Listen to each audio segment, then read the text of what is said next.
Vous êtes sur Medi 1, bienvenue si vous nous rejoignez. Aujourd'hui, dans l'invité de la rédaction, il est question des enjeux des journées des métiers de la transformation organisées depuis 6 ans par le Centre de démonstration et de promotion des technologies. Nous recevons Mme Koulibaly Alimata, présidente du comité d'organisation des journées des métiers de la transformation, pour échanger sur la question. Merci d'être venue. Merci de me recevoir sur ce plateau. Tout d'abord, pourquoi des journées des métiers de la transformation? Merci. Les journées des métiers de la transformation, vous l'avez dit, sont les 7e éditions.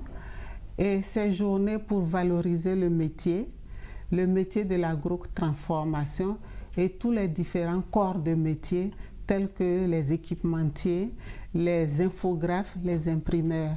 Valoriser ce métier, si l'Afrique veut aller vers une industrialisation, ce qui voudrait dire qu'il faut mieux travailler, il faut donner des produits de meilleure qualité, faire en sorte que les équipements ne soient pas toujours importés de l'extérieur, que nos équipementiers puissent fabriquer le nécessaire pour la transformation des produits agricoles. Alors, qu'est-ce qu'on fait concrètement pendant ces journées qui se déroulent sur 3 jours? Effectivement, 10, 11 et 12 novembre 2022, ce sera 3 journées, des journées des métiers de la transformation en Côte d'Ivoire. Et ces journées vont se dérouler au Centre de démonstration et de technologie à Abidjan. Pendant ces journées, nous allons démontrer notre savoir-faire.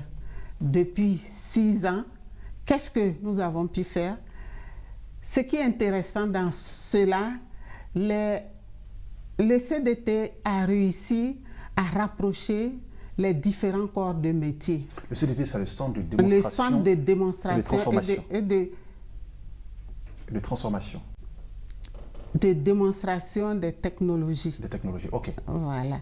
Le CDT a réussi à rapprocher les différents acteurs, les agrotransformateurs et les équipementiers, les infographes, parce que ces métiers sont liés. Les agrotransformateurs ne peuvent pas évoluer sans équipement. Et le démarrage est artisanal, on fait presque tout à la main. Lorsque l'on veut changer d'échelle, aller vers l'industrialisation, la production de masse, il est indispensable d'avoir des équipementiers avec les agrotransformateurs.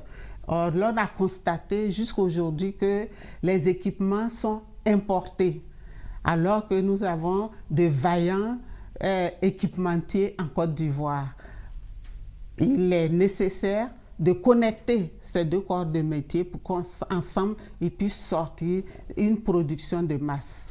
Alors, après 6 éditions, vous l'avez dit tout à l'heure, quels sont aujourd'hui les acquis? Je viens de citer déjà.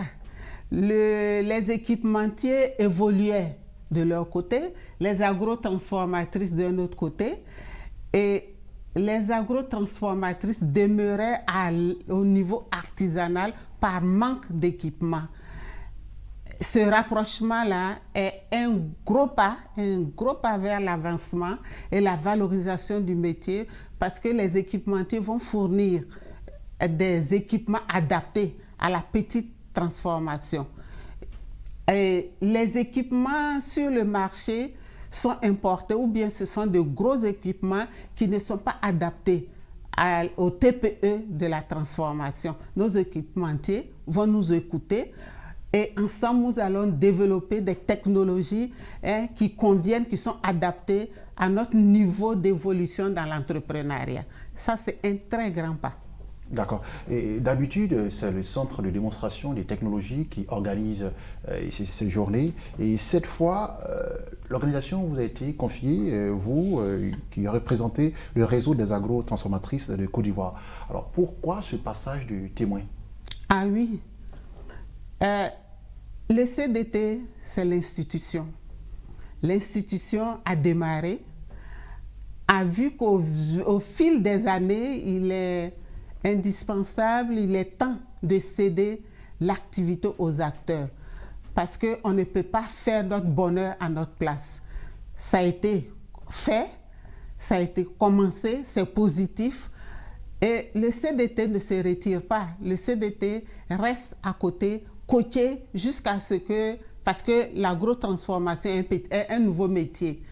Qui dit nouveau métier dit beaucoup d'innovation, de tâtonnement. Le CDT étant une institution est aguerrie à la chose. Elle va nous accompagner jusque, c'est comme un bébé, on ne le prend pas à la main. Lorsqu'il marche, il grandit, on le laisse se débrouiller seul. Et nous sommes arrivés à ce stade-là. Et le réseau va prendre en main les journées des métiers de l'agrotransformation à partir de l'année 2022, c'est-à-dire les 10, 11 et 12 novembre 2022.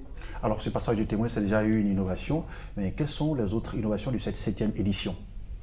Les innovations, il y aura de nouveaux produits créés par les transformatrices, tels que le vinaigre de cacao, le vinaigre de cajou, et vous allez voir les friandises africaines qu'on rencontre communément dans les rues. Et ces friandises ont été améliorées. Je vais citer le toffee, bien emballé, comme les bonbons que nous voyons et qui viennent des usines industrielles. Vous allez voir également des équipements nouveaux, tels que des pasteurisateurs. Et puis, nous allons travailler en mode production in situ, des démonstrations de pasteurisation des jus, les jus de gingembre, les jus de tamarin et autres, et surtout les noix de cajou, salées, sucrées, chocolatées, au miel. Tout ça, ce sont des nouvelles innovations que vous allez pouvoir découvrir pendant ces journées des métiers de l'agrotransformation. Alors, vous avez parlé des jus, des différents produits que vous mettez à disposition du public. Mais est-ce qu'aujourd'hui, quelque part, ces produits-là sont véritablement prisés par la clientèle nationale? Ce sont des produits... Contrairement aux produits importés. Ce sont des produits naturels. Et la tendance mondiale est d'aller vers le naturel. Nous éliminons de plus en plus les produits chimiques de notre alimentation. Ça, c'est avéré mondialement.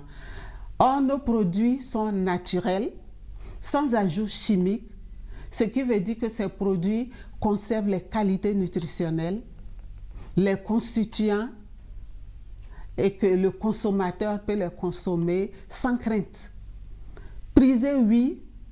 Si vous parcourez les grandes surfaces de distribution aujourd'hui à Abidjan, j'allais dire toute la Côte d'Ivoire, même en Afrique, les grandes surfaces de distribution acceptent et distribuent ces produits locaux transformés, ce qui n'était pas le cas il y a 10 ans.